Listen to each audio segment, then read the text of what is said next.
Écoutez, moi je suis content d'abord d'être parmi vous parce que j'ai pris cette habitude, avant qu'une de nos équipes parte dans une grande compétition internationale, de venir passer un moment en soutien et pour vous dire aussi que tout le monde sera derrière vous. Tout le monde sera derrière vous dès les prochains jours, dès le 21.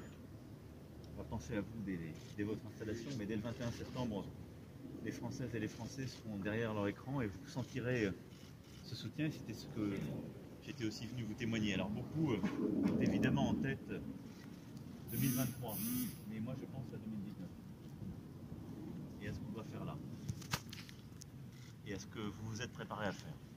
Moi j'avais deux messages très simples à vous passer. Le premier, c'est celui de la confiance. Confiance en vous et confiance dans le collectif. Vous n'êtes pas les favoris. On le sait bien. Et vous vous êtes bien fait secouer ces derniers temps, on le sait aussi. Et y compris par tous les commentaires qu'on a pu lire, et je sais combien ça peut être blessant, dur, et combien c'est désagréable.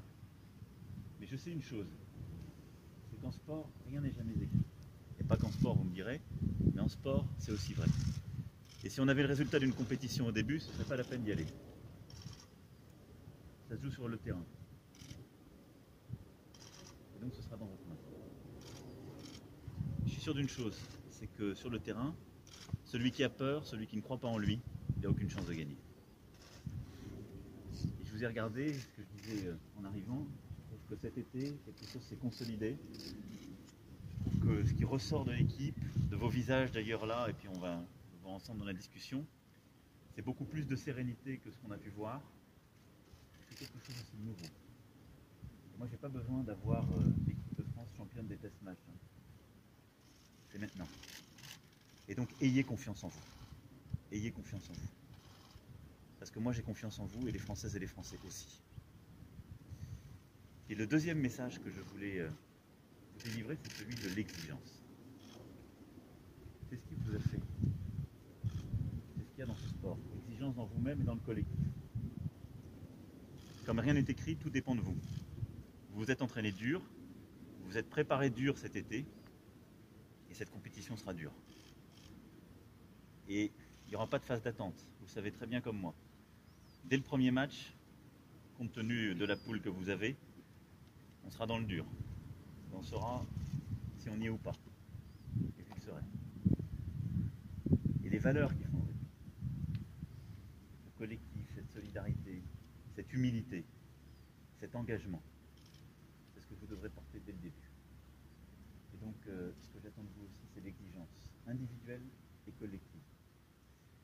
Parce que n'oubliez jamais que vous portez beaucoup plus que votre simple maillot pendant cette compétition. Vous avez le maillot de la France, et donc de toute une nation qui vous regarde. Et puis vous avez aussi, et pensez-y à chaque fois, vos familles, vos bénévoles, vos clubs, vos camarades. C'est-à-dire tous ceux qui se sont engagés depuis le début de votre carrière, qui continuent à s'engager partout en France. Que le rugby fasse rugby. C'est ça ce que vous portez aussi. C'est ce qui fait que je crois en vous. Parce que je sais la force que ça donne. Confiance, exigence et donner le plus beau des spectacles, c'est-à-dire ce que vous êtes capable de faire. Vous jouez dans l'un des meilleurs championnats au monde. Vous les connaissez tous, hein, ils viennent jouer dans notre championnat. Les meilleurs. Ils n'ont rien à vous apprendre. Donc maintenant c'est à vous de jouer. Une bonne compétition, bonne coupe et faites le meilleur. On sera tous derrière vous. Merci à vous.